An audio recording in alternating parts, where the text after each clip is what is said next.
term, most of the time is good for everyone. And I think that this is one of the things that we don't in our workplaces in general. We don't look at it. The other thing is, I think that Canadians in general, and I don't know why, we're not confrontational. We don't know how to deal with something that is uncomfortable as a situation. Whenever someone starts speaking in a different language or in a different body language, all of a sudden we just want to run away from the situation. We don't want to actually kind of understand, why is that person speaking this way?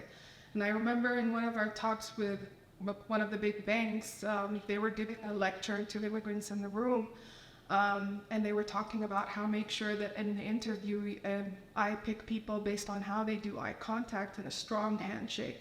In many cultures, this is actually the absolute opposite of respect, okay? And the fact that there's not that intercultural awareness of it is very concerning. So I would say prioritize that intercultural awareness within your companies. It takes work, but then it's going to be worth it at the end of the day. It's a new concept, it's an emerging concept, so it's not like you're not that far behind yet. And being a little bit more intentional about approaching immigrants in a way, co-designing onboarding with them, finding different ways to interview them in formats that are, not as intimidating. Just on a personal level, I've been in Canada for over 20 years, but I still can't get over everyone going to an interview and telling me, sell yourself. Sell yourself is everything against the culture I know. I don't know what it means. I know how to talk to you about my work, but I don't know how to sell myself. It's something just so doesn't come very natural to so many people. So exploring different interview formats, and definitely co-designing onboarding.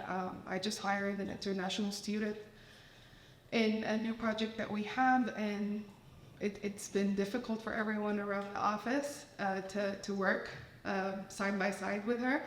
And just 2 days ago I said, hey, how about you do an interesting and exciting assignment of going around and asking all your colleagues at work, what do they think a Canadian workplace looks like to them, and throw at them something that you would have done in your country and work, and see if they tell you it was something acceptable or not.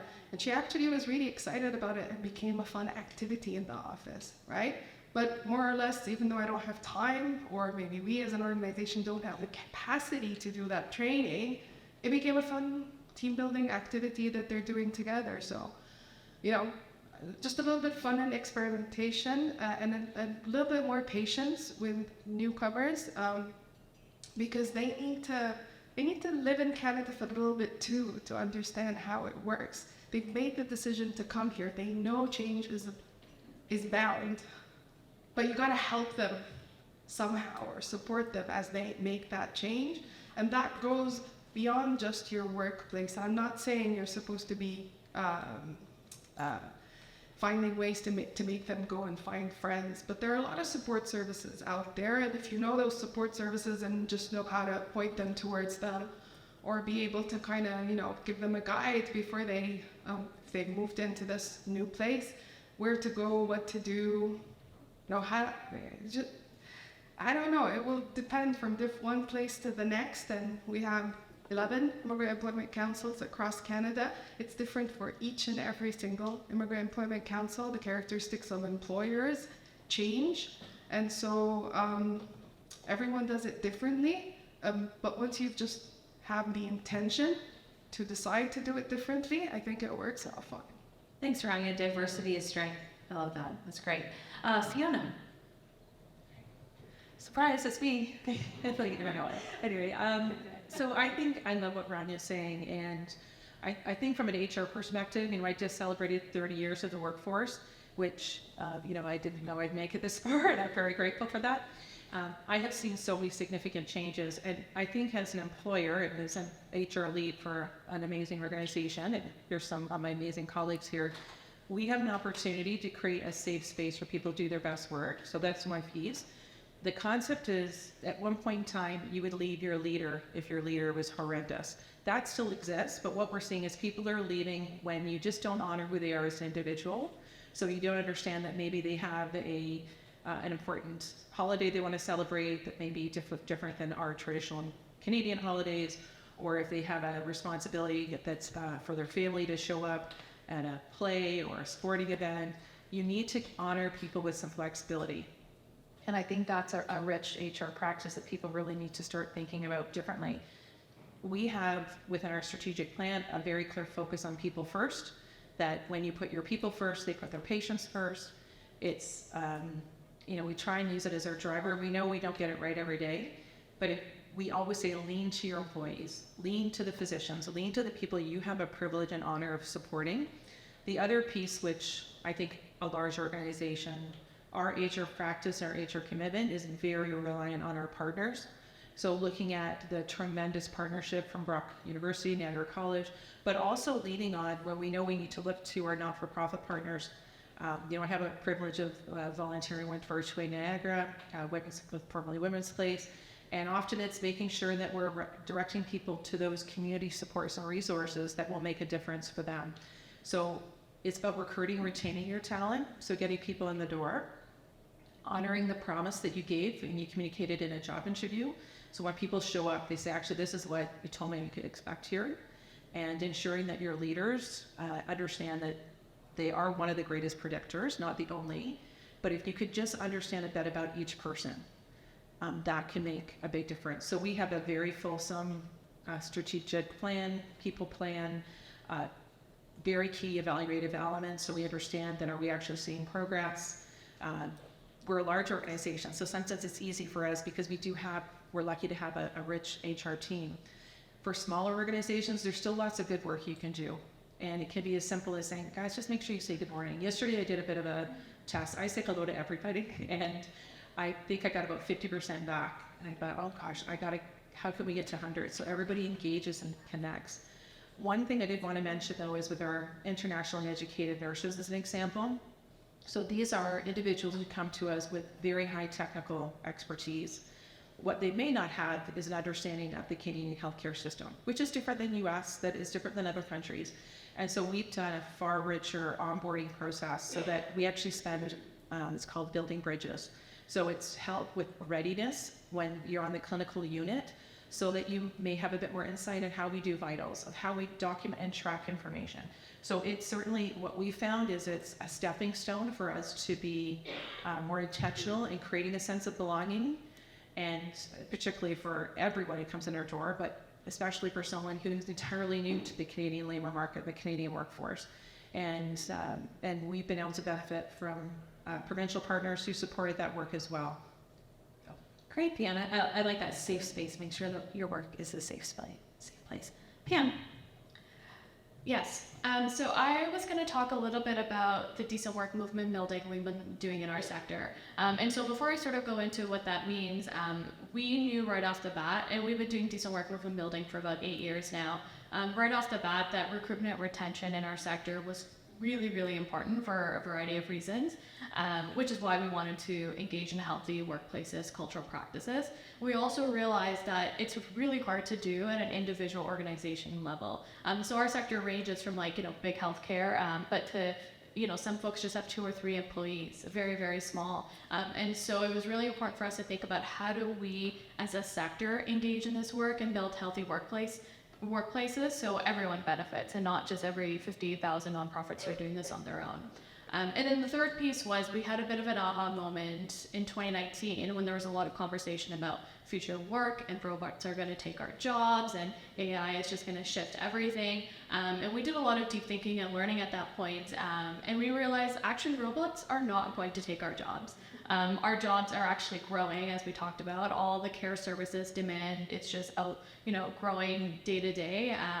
And we're actually, AI and tech would help us do more of the meaningful work. So we're not doing the admin reports, we're not whatever other tasks that, might not be fun to do, but we're focusing on community. And people. And so that's the other piece around decent work movement building for us is, which you must have figured out, people are our biggest asset in our sector. We're people driven, we need the best people of all, kinds, across roles from volunteers on our board to senior leadership, across operational roles. We need HR, we need tech people, into like program expertise and all of that too. Because without them, we can't do the work that we need to do, and we can best serve communities. Because I think we all know that service delivery is based on who's delivering it and that being healthy. So for all of those reasons, we've been building this decent work movement in our sector for the past 8 to 10 years. And this is actually a movement and term coined from the International Labour Organization, which some of you might be familiar with. It's also part of Sustainable Development Goals internationally. And really it's simple. It's about, how do we provide fair, stable, and productive work to people? Where, especially in this context where work and our relationship to work is changing quite a lot. And thinking about how work can play a critical role, but it's also a source of dignity, it's productive. And we think about sort of 7 indicators on this, ranging from fair wages, benefits, pension, to advancement opportunities, healthy workplaces, equitable workplaces, as well as just sort of how do you move into senior leadership spaces as well. And for us, we've sort of also done it at a sort of intersectional lens. As I mentioned, 80% of our workers are women. So what does decent work for women look like? Well, childcare, top up for when you take parental leave. Thinking about the gender wage gap, how do we have good compensation practices? We've also looked at it through a lens of anti-Black racism and reconciliation. As I also shared, many folks in our sector are Black and Indigenous. So how do we think about decent work for our Black workers, our Indigenous workers in our sector? And so we've curated a bunch of resources, which are, all up on our website. And part of that movement building is creating the resources like checklists, toolkits, webinars, all of those things that folks can access for free, anyone in the sector. But also continuously talking about why decent work is important. What value does it bring? We know it brings value to our communities, brings values to us as a sector. And usually what the sticking point ends up being was, well, it's going to cost a lot, right? And where's the money going to come from? And I think we've done a good job of educating those that fund the sector around funding decent work. And at the end of the day, turnover is always going to cost more. So it's better to create equitable workplaces for a variety of folks in our sector. And it sort of circles back to mission alignment. Many people in our sector work because of mission and values alignment. And so for us, it's not just a recruitment and retention tool, but it's really thinking about how do we continuously align with our mission and our values to be equitable, to create equitable communities. If we can't do that in-house, probably don't have any business doing it in communities either. And I'll just end with, some of the structural pieces around this, what I mentioned around to do it at a sector level, at a network level, or a provincial systemic level. So again, it doesn't make sense for 58,000 nonprofits to come up with a pension plan. But it makes sense for one organization to really talk to the sector to figure it out and endorse a pension plan. So for the last 5 years, we've offered one, but it took about 10 years to get to that point where we talked to the sector, what would a defined benefit pension plan look like? What's unique about our sector? And how do we make this happen? We thought we could build one on ourselves, but we couldn't because that's just a whole other nightmare. But we worked with OP Trust. They do the public pension plan as well, and we found one that worked for us, which is a 3% contribution rate from the employer, 3% from the employee. It's defined benefit, so it functions exactly like public benefit or a public pension plan would. And we have about 3,000 employers enrolled already over the last 5 years. So those are some of the systemic solutions that we're thinking about, and it's all about pooling risk and resources. So we're also trying to build a top-up fund for parental leave. So a lot of the public sector offers it, some private sector folks offer it, but thinking about young families, because we're losing a lot of people who want to be parents, we want to build a fund where folks can use it like an insurance. Employer contributes and gets to use funds to top up their workers' leaves when they go on parental leave of any kind. Great, thanks, Pam. And I think, you almost had your mic drop moment there, is just people are a great asset. Wonderful, thank you, ladies. So we had a third question, but we unfortunately run out of time because you have so much incredible information to share. But our third question, so when you're out in the room speaking to these wonderful, incredibly talented people, is how might we better connect workforce strategy and economic development? So ask them during the breaks and throughout the course of the day how they would connect workforce strategy and economic development. So thank you so much, Rania, Pam, Fiona. This has been a great panel, and I don't know if we still have time for questions or not. No, We took all the time. We took all the time. Oh, Maggie wants to say one thing. Yeah, I'll just say something really quick that was sparked here, is that when you come to think of HR policies, I hope we all are in agreement that jobs and skills are changing very fast. So when you're coming to kind of assess people, I know that everyone is short on staff, but maybe you're getting a lot of resumes. I know we get a lot of resumes when we have a position out, but you look at the resume and you're like, I don't know what to do with this resume.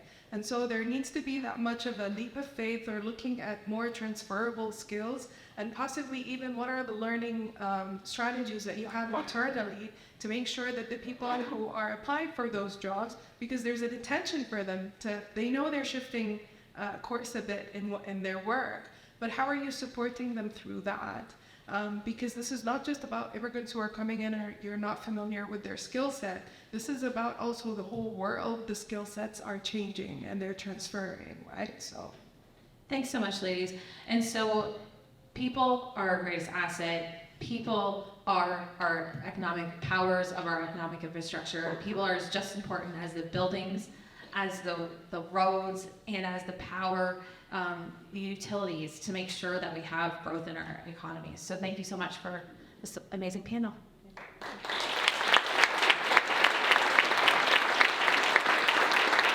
Part of the beauty of like being in one room is these people can't go anywhere right now. You have them captive. Do you want to say anything? Does anyone else want to have a last word? I know, Rania, thank you for that ending comment. Just wanted to offer it. Pam, okay, what we said, what we have to say for now. Thank you again. So just while you're taking your seats, please exit stage left very carefully. You can take one. Yeah, thank you again. All of those women are very dear to me. Thank you. And I'm going to, just reiterate, I really appreciate that panel. We were talking about kind of what we call soft infrastructure sometimes, or caring economy work, and just really centering the care for people is what I heard reiterated again and again. And what has previously maybe been siloed to social realms is now becoming the forefront, something that is central to economic development. You'll have to be thinking about it. So I'll invite the next panel to come on up right now. Hit it.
I like collaborative.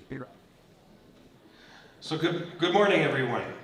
My name is Blake Landry. I'm with Niagara Region Economic Development, and the topic of this panel is workforce planning for emerging industries. So a new economy is upon us. This is evident in how we are transitioning to clean tech in areas like transportation electrification, which includes automotive, aerospace, rail, and marine. We're also seeing other key areas of work in industry becoming increasingly digitized and automated. Think, how are we manufacturing things? How are we communicating? How are we educating? We're in a period of rapid transformation. The question is no longer, when will the future of work get here? We're already there. The question is, how are we meeting the demands of industry and workforce, including employees, job seekers, and learners, in this period of transformation? We're going to hear from some innovators in this space during this panel. And I would encourage everyone to please see the program outline to read their particular bios. So question number one, how are your organizations addressing workforce skills needs of both today and the future? And we'll start with Justin. Well, there are many needs. So I'm with Workforce Windsor-Essex. We're a not-for-profit workforce community development board, 100% project funded. So all of our work starts and stops, and we have to keep the team together. So a couple things I think about us. We're fortunate that we're able to be partners with the city on our local immigration partnership, and also with the new SSM initiative, the Service System Manager for Employment Services Transformation. So we get to wear a lot of sort of really unique hats and sort of building out and thinking about systems and information sharing, etc. But in terms of emerging economy, does building a new international bridge count? I think that's sort of new and innovative, and it doesn't happen very often. So we've definitely been going through that as a local region in Windsor-Essex the last number of years, and the lead up to that. But the one I will focus on that probably most of you have heard about is electric vehicles. We are on the cusp of, we're home to Canada's first gigafactory. In Windsor, it's a massive facility. It's well underway construction. Just for perspective, the amount of aggregate, so all of the gravel that's needed for concrete for this facility, they had to bring in a year's worth of aggregate in 3 months to build this facility. So fortunately, we have a port, Windsor Port, one of Canada's, I think, 17 ports. So we're fortunate to be able to bring in a lot of that work and keep it off our roads and keep congestion and climate pollution minimized. But massive infrastructure project. But with this project, we have the great need of one day there's going to be a mass hiring event. How do we prepare for that? And so we've been working with our partners in economic development, the Regional Innovation Center, the RIC, the college, the university, on a new initiative called EV Careers. So it's a new website we're formally launching next week. And it's an information website on the labor market, and where people interested in working in right now in Windsor-Essex in EV, they can come to one website, get all the information from jobs, why Windsor-Essex, news and information, a bit learning about these new occupations. So we broke it down by sort of job titles instead of just occupation codes. Training and upskilling initiatives that we're aware of, trying to put all this information together so you can sort of sign up for news and events and sort of follow the development. And we did this because we wanted basically a worker registry. Who was interested in working in this field, and how do we stay in touch with them in the lead up to a big mass hiring event, and then help our employers, so LG or Nexstar, and make sure that they can find the talent that they need. So stay tuned. So next week we're formally launching that, and big kudos to our economic development in Windsor, Invest Windsor-Essex, for all their support and leadership on that. So that's it. Yeah, so over to AJ, please. Thank you. Hi, everyone. My name is AJ Tibando, and I'm the Chief Strategy Officer and co-founder of an organization called Pallette Skills. This is a really, this is a conversation near and dear to my heart, and really fascinated by all of the conversations and speakers up to this point, because I think the work that we're doing at Pallette touches on kind of all of these things that we're hearing, and even, particularly in these new emerging opportunities. I love the phrase mass hiring event. I feel like usually those words sound ominous, but hiring sounds very exciting. So our job at Pallette Skills, we're a national nonprofit. We launched 7 years ago with the sort of fundamental question that we asked, which was, how can Canada have one of the most highly skilled workforces in the world, according to the OECD, and yet chronically hear from employers that they can't find skilled talent? That just does not make, who was saying make it make sense, right? Right, make it make sense. This doesn't make sense. This can't be true, fundamentally.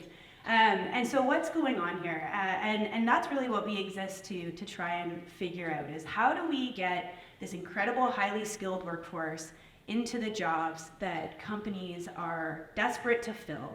And what is going on in our market that has prevented this from happening naturally? Because, according to all the economists I know, supply and demand should naturally find each other and satisfy this challenge. So there's something fundamental going on, and so we set out to figure out what it was and figure out how to solve it.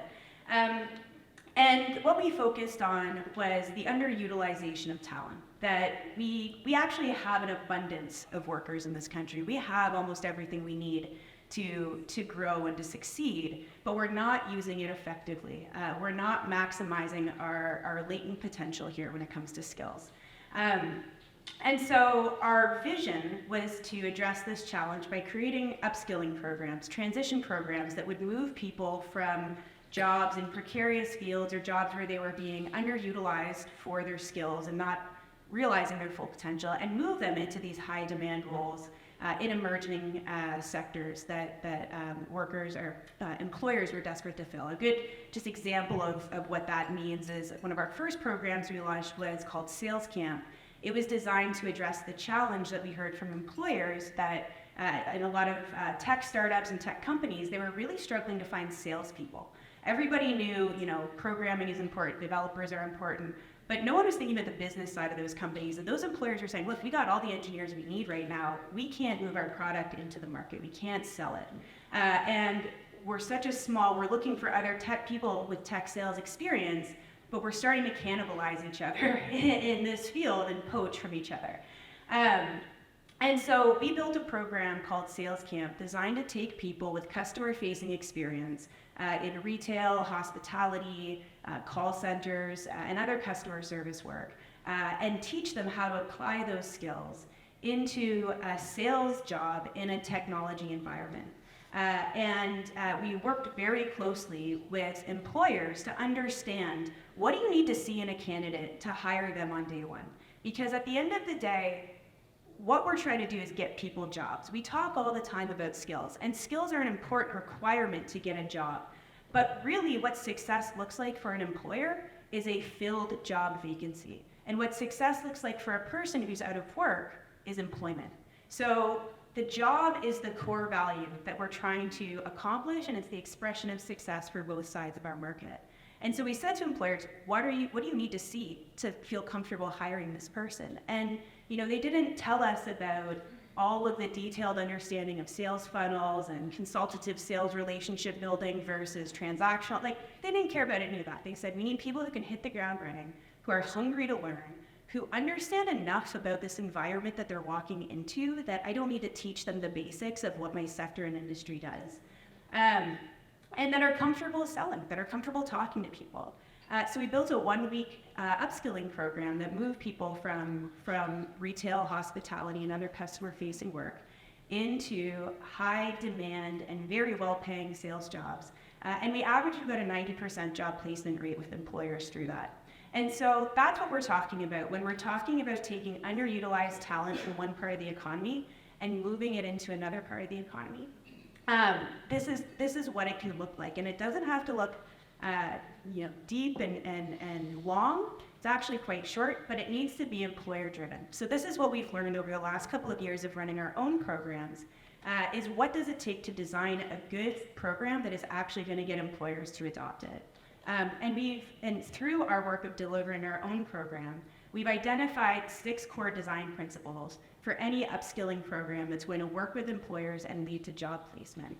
And I won't go through all of them, but it's really centered around being demand-driven and being employer-led. A lot of our skills programs that exist are more supply-driven, so it starts with the person who wants to learn something and helps navigate them through that experience.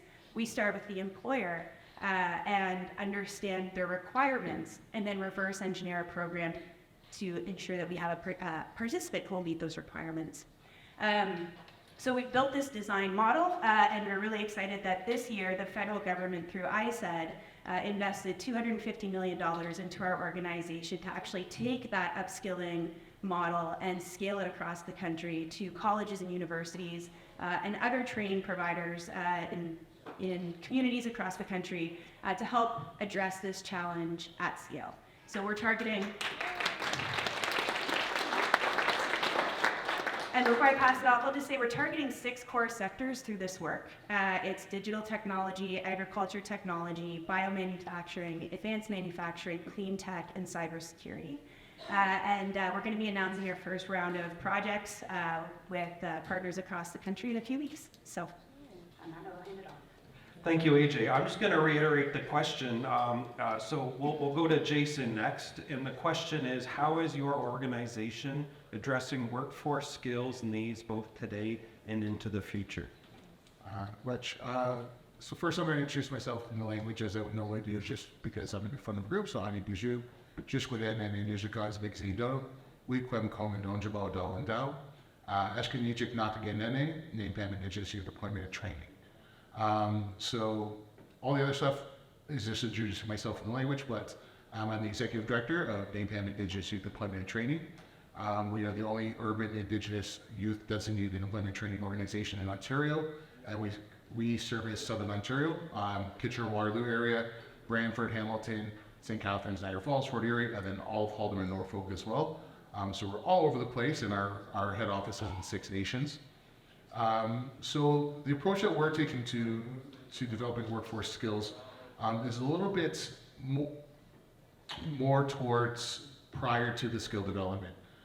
It's in the sense that we have a core program right now called Oleana, and within that, it's called our Bundles program. Goes from pre-career development all the way through up into advancing careers. And this is a predominantly behavioral theory development program. So what we are doing is we're working with youth right now who are facing multiple barriers, but we're looking at creating and developing the behaviors necessary to become meaningful employees in whatever industry they become when they come in. What we're hearing from the youth and feedback and what we're working with both with our clients as well as with employers is talking about the reciprocity within the workforce and within the workplace environment, because it's gone beyond just time and wages and the reciprocity and what they're looking for, as has been mentioned multiple times today. So one of the things that we're doing right now is through this program, we are connecting them through various different employment exercises, activities, and engagement with employers, especially within these emerging industries as well, in order to get them the relevant experience, to get them to connect it to the employers. But also what we're really working on right now is their social skills, their social behaviors, how to network, and how to, once again, as I mentioned earlier, it's hard to sell yourself, and that's also antithetical to Indigenous values as well, right? So one of the things we're saying is, your behaviors matter. Present your behaviors and let your behaviors speak for you, let your actions speak for you. And that's what employers, and I think that's something that will truly benefit employers in the long run, because it's also not only connected to their own personal and professional goals as an employee, but also how to connect and contribute positively to the employee, to the workplace, and to the employer's goals as well. So what we're doing right now is a lot of behavioral work with our clients in order to create meaningful employees within the workplace and to prepare them for these new industries that are coming up. Thank you, Jason. And now to Michael. Okay, thanks very much. Great to be here. So I'm from a post-secondary institution in Calgary, and we're rethinking what training looks like and what reskilling and upskilling looks like. And so happy to share a little bit about some of what we're working on these days. I guess this story starts with the oil and gas sector in Calgary, which of course, is famous for its boom-bust cycle. And the last bust that we had in the oil and gas sector resulted in a lot of displaced oil and gas workers, many of whom have tremendous experience, skills, talent, right? But their jobs kind of evaporated overnight. Meanwhile, in Calgary, we see this emerging tech sector that can't find or source the talent that they need to grow their businesses and to meet some of that labor demand. And so we got thinking about this problem, right? Really talented, displaced workers in a certain sector over here, and then a huge talent gap in an emerging sector with great jobs that pay great salaries? Is there a way to bridge that gap without forcing those displaced workers to go back to college or university for 2 years or 4 years to retrain? And so we thought, well, what if we could work with the tech sector and identify the competencies they need to fill those jobs? And what if we took these displaced oil and gas workers that bring lots of skills and experience with them and assess assess that gap that might exist between what they can already do and what the tech sector needed? And we found really quickly that a lot of what the tech sector needed was already there in these displaced workers. There were some gaps, to be sure. And so we were able to develop some shorter term train programs that were based on the needs that industry had. And we were able to retrain and reskill displaced oil and gas workers to successful careers in the tech sector. So in the pilot that we ran, we placed over 100 displaced oil and gas, mostly engineers, into emerging tech sector jobs in software development and cybersecurity and those kinds of things.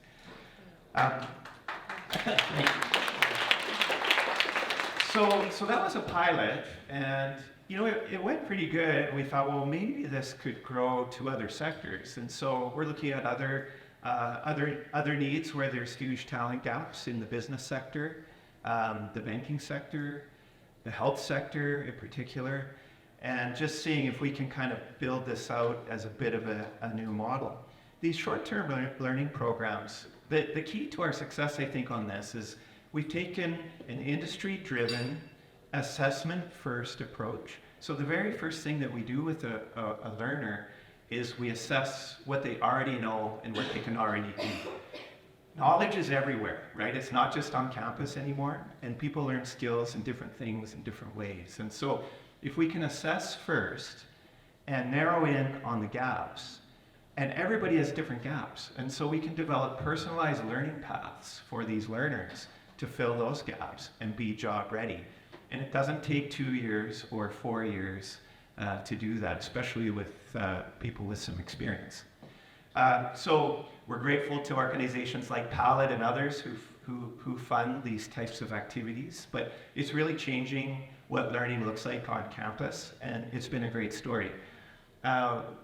We're seeing application for this in 3 main areas.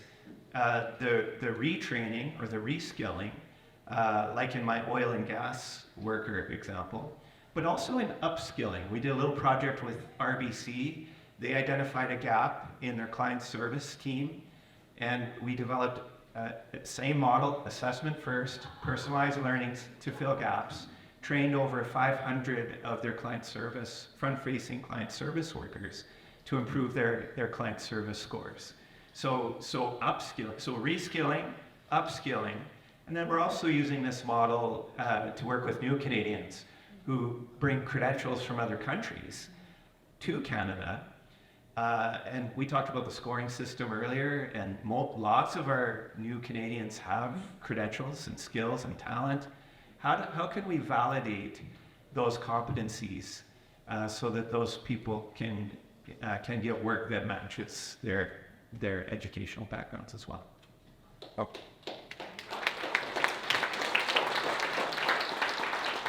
I'll start with AJ on this question.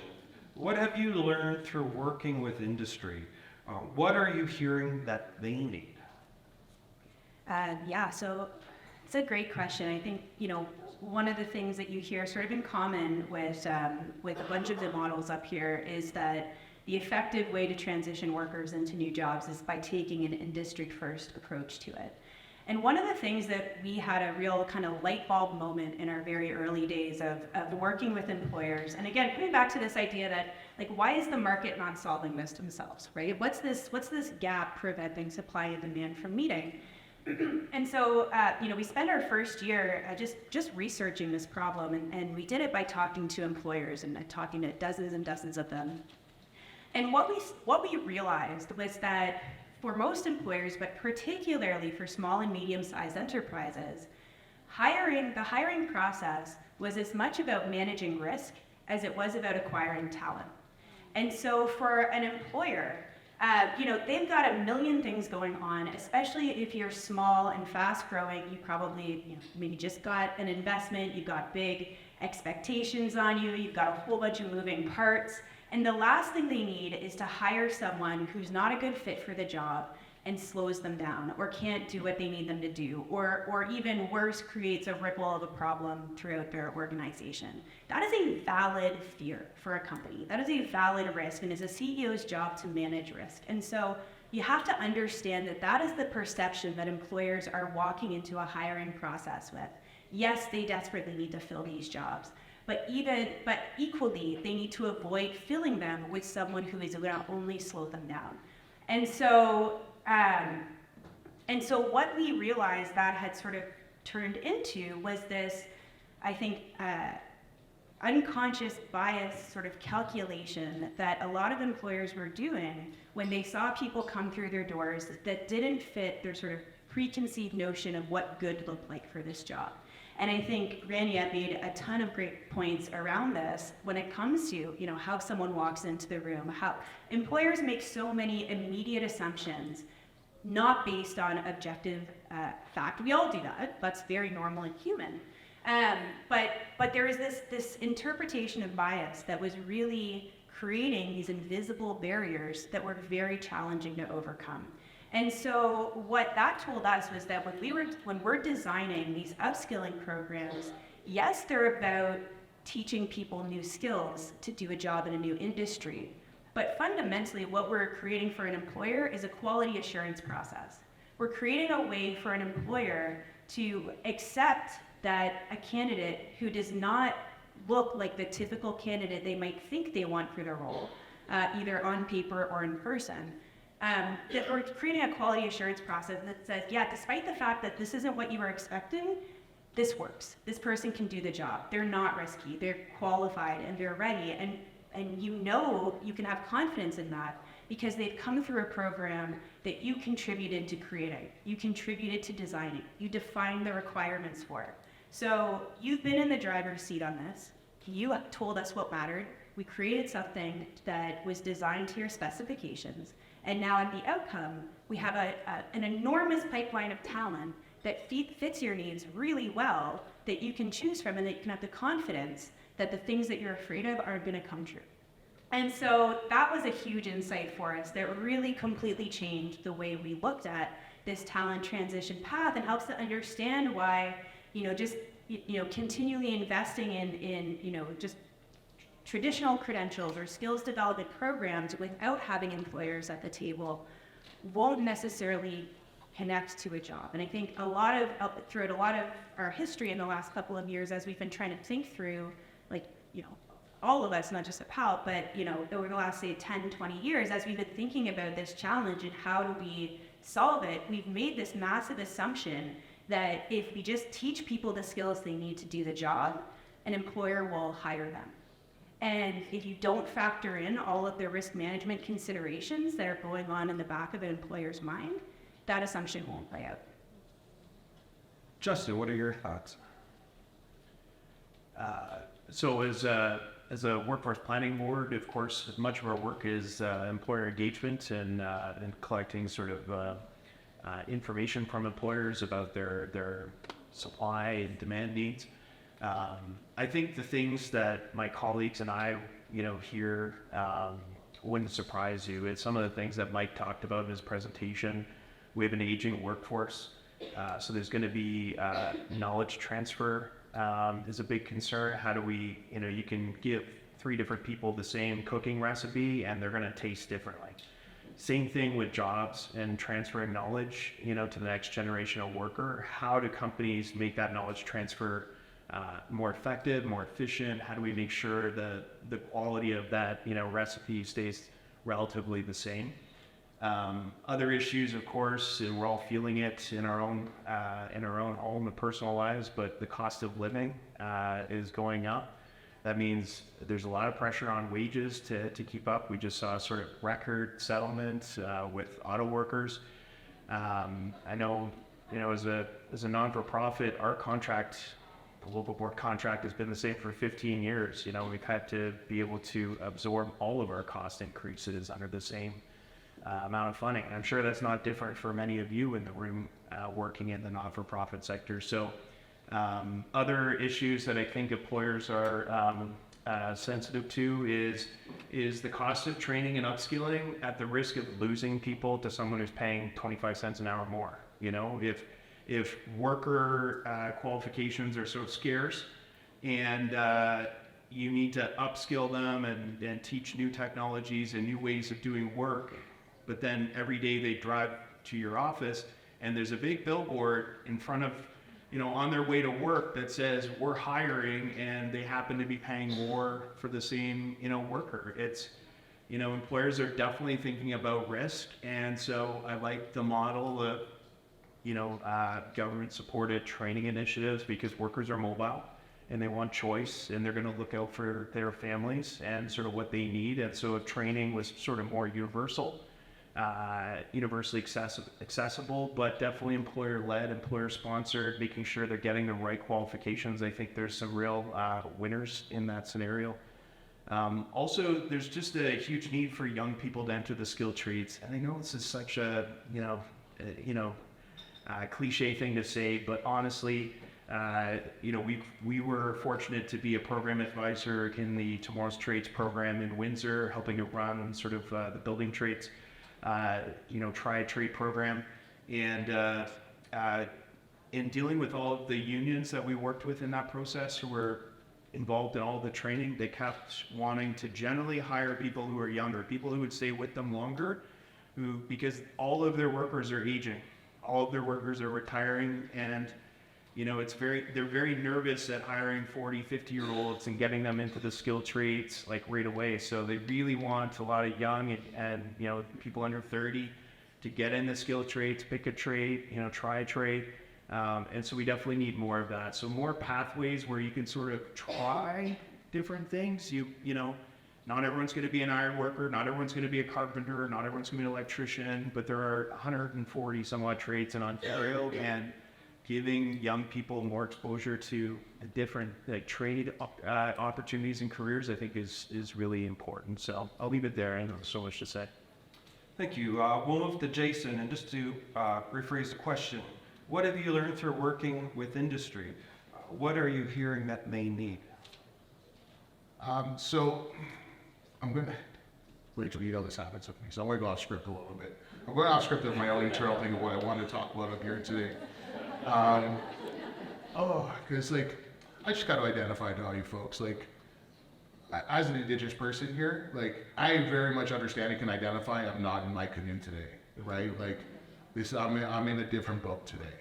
And I think and I want to try and translate to the fact of kind of relating to the question, because I very much believe in the sense of these emerging industries in employment training and everything that we're talking about today. I 100% believe that the employers are the ones that have to change, and they're the ones that have to adapt, and they're the ones that have to make the changes to accommodate the labor force. Because my belief is I can teach anyone to swing a hammer, to weld, to be a carpenter. I can teach them all that. But if workplace environments and workplace safety isn't there for the employees, and when I'm talking about employees, safety, it's beyond physical safety. It's emotional safety. It's psychological safety, spiritual or identity safety. When it comes to finding employment and wanting to apply for jobs, I have folks that are willing to come to a nonprofit and take less money because it's a safe environment for them to participate in. So I want to really stress that, and this is coming from youth as well. I remember sitting in a room not too long ago where youth were talking about these realities of this is what they need, and it's beyond skills, it's beyond the training. It's these also things that the employer needs to help to create and cultivate within their workplace. So I think I want to just kind of touch on that real quick. because we're in a new world, and we're not even close to a new reality yet. We're, as is the idea, the part where we're generating ideas, we're coming to a consensus of what ideas are going to work before we hit that new reality. So right now, we're at the very bottom of this new pandemic that shall not be named. We're at the very beginning parts of this climb into this new reality. So I do believe it's employers that have to ensure that the workplace environment changes and safety is there, because we can get the labor, we can get the workers there through different programs. So, but unless it's safe to engage, they will resist engaging with the employers. So, which. Thank you. Michael. Thanks.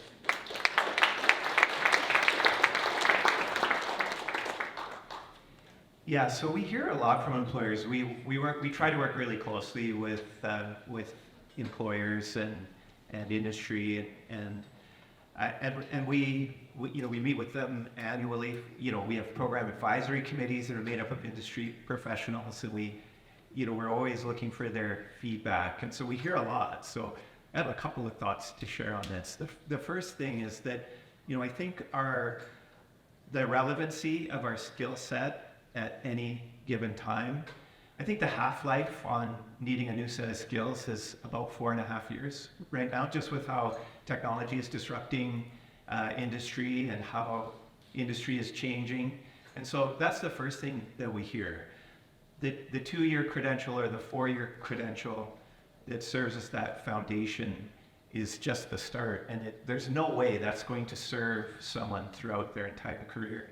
That there will be a need for ongoing learning and ongoing training. And so how can we work with industry to make that more effective so people can stay at work, but also have support for that upskilling that's needed to grow our businesses? So that's one thing that we hear about a lot. The other one I'm going to frame with a really quick history lesson. And so, I want to talk about the credit and credit models and credit-based learning, which is what our post-secondary sector here in Canada is based on primarily. And anybody that went to college or university knows we've been using this system for about 150 years or so. Our learning outcomes are measured by credits, and credentials are based on the accumulation of some number of credits. And so if you sit in enough lectures, about 45 hours worth for 3 credits, and you do that enough, eventually you can earn a diploma or a degree. But what we're hearing from industry is that our graduates are arriving at the workplace and they're not job ready, right? And they may not have all of the skills they need to hit the ground running. So we hear that a lot. We hear a lot about the need for more development on the soft skills side, the critical thinking and problem solving. We hear that really consistently. And when I think about that feedback from industry, and I look at the model that our post-secondary sector is based on, and I think about what the credit means and what the credit hour means, and I look at what happens in a 45-hour course, right, a typical college or university course. We sit through that 45-hour course, and time is the fixed variable. It's 45 hours. Everybody takes 45 hours if you go to class. The dynamic variable in that situation is performance, right? Time is fixed, performance is variable. Some people graduate with, will finish that class with a 50%, like me. Most of you here probably finish with an 80 or an 85%, but our performance is what's variable. And so what we're trying to do on our campus is we're trying to flip this upside down. What if time was variable and performance was fixed? And what if we worked with a learner wherever they're at, right? Wherever they're at, we take them wherever they're at, and as much or as little time as they need to develop that competency is what we do. So time is the variable. And performance is fixed. We don't have 50s, 60s, 70s, and 80s. We don't have A's, B's, C's, and D's. everybody's an A. We work with them until they can demonstrate the performance that's needed by industry. So that's what we're trying to do. Just one more quick thought on this, and I just have to take advantage of doing this. So now I'm in the college sector, and so I'm going to throw the university sector under the bus here. I'm just teasing. I'm just teasing. The other thing that we hear from industry is that we as a post-secondary sector need to be more responsive, right? And and we like to think that we're responsive, but I come back, I'll meet with industry, I come back to campus, and there's a need for a new program, and our approval processes, and the university senate, our academic council at colleges, board approval, ministry approval. I mean, it can take a year or 2 years just to get a program approved. It can take another year to recruit an intake, and then it takes 2 years or 4 years to land that first graduate to industry. And we're talking about a 6 or 7 year process, right? And so we cannot claim that we are responsive. And I think what we're trying to do with this initiative that we're working on, if we work with industry to identify the competencies that they need, we do a pre-assessment to identify the gaps. Training doesn't need to be 2 years or 4 years anymore, right? We can, if industry is willing to engage with us, we can turn around those competency profiles in about 4 months. And then we can put people through and they can take as long or as short as they need to demonstrate the competency and hit the workplace job ready. So those are things that we're hearing, and those are things that we're trying to innovate around. Upsetting what that credit looks like, focusing on outcomes around time and productivity instead of time spent in class, right? So that's where we see the post-secondary sector going. Thank you for all those insightful answers. So we'll move on. Many in this room are economic developers, workforce planning professionals, employers, job developers, and educators. What we do to support training, innovation, or what should we do to support training, innovation in our communities? And we'll start with Jason. I was going to use it more in third here. So sorry, I wasn't even really paying attention.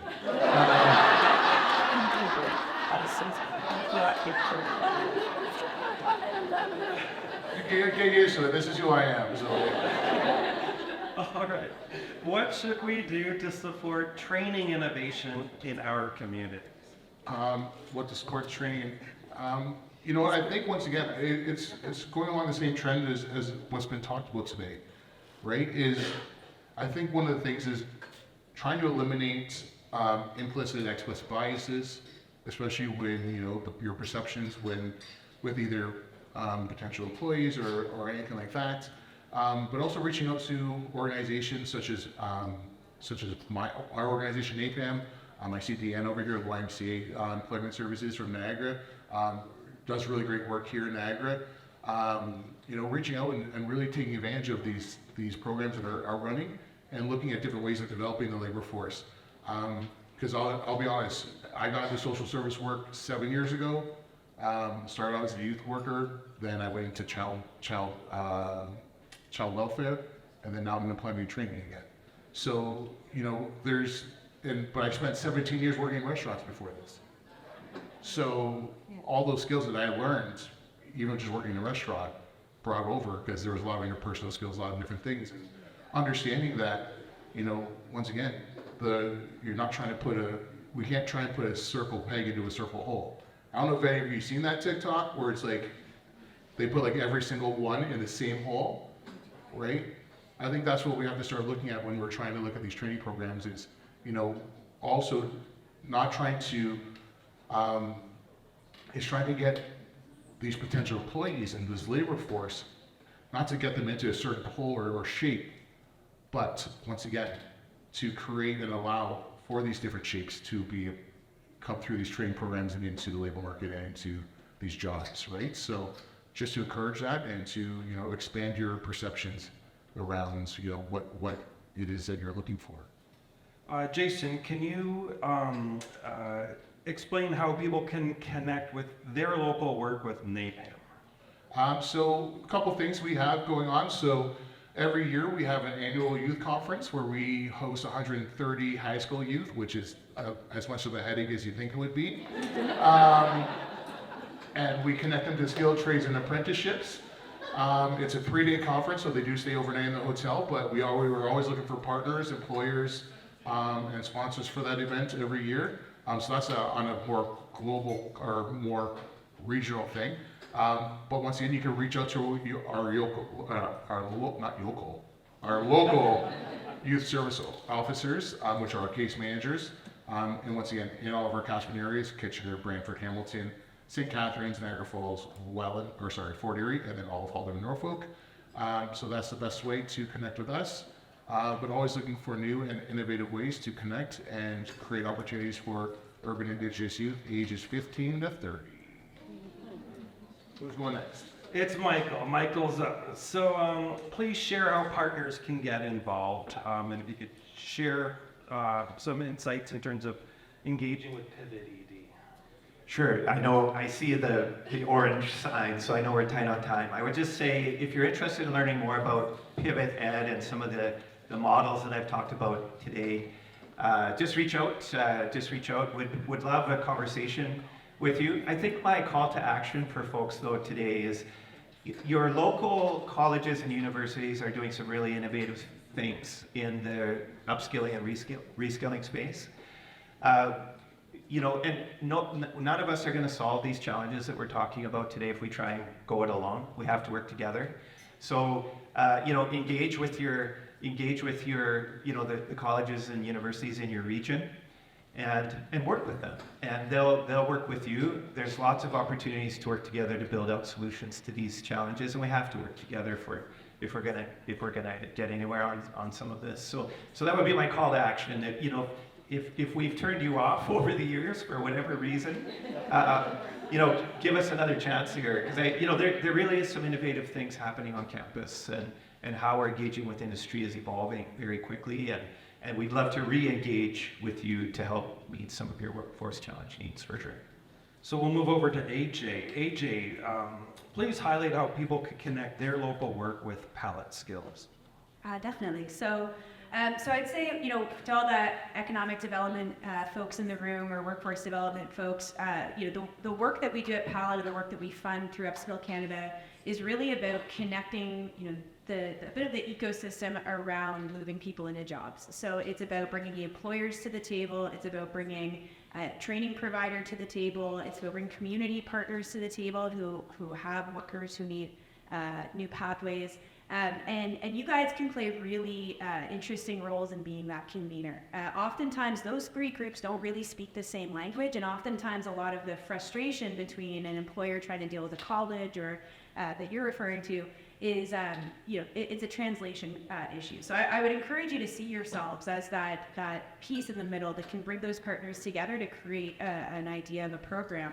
When you have that idea for a program, go to www.upskillcanada.org and check out our different funding opportunities. We are a funder now, so we have program delivery funding to projects that transition workers into emerging industries, and tons of details on our website on how you can access that. And then we do a lot of work to help you get a beginning of an idea to a place where we can support it. So. Excellent. And lastly, Justin, how can the people engage with the workforce planning boards? Great. There are 25 workforce planning board organizations in Ontario covering 26 regions. If you are not working with your workforce planning board, you should definitely get to know them. You can find out who they are on Workforce Planning Ontario's website. So give that a Google, Workforce Planning Ontario. There's also some new province-wide data tools that we are working on together and have built collectively that are available on Workforce Planning Ontario, so real-time labor market information on there at your fingertips.